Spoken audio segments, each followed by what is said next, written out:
يا أهل الكتاب لم تكفرون بآيات الله وأنتم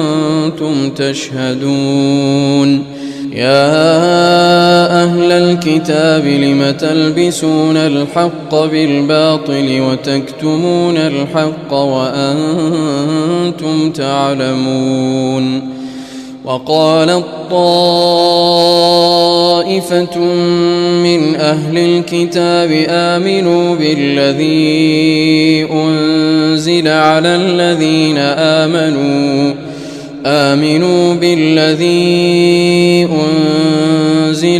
الذين آمنوا وجه النهار واكفروا آخره لعلهم يرجعون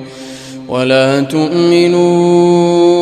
إلا لمن تبع دينكم قل إن الهدى هدى الله أن يؤتى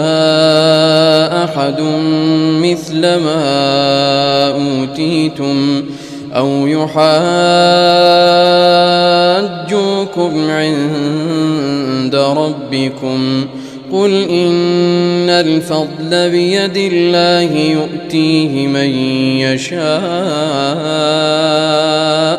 والله واسع عليم يختص برحمته من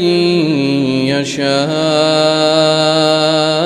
والله ذو الفضل العظيم.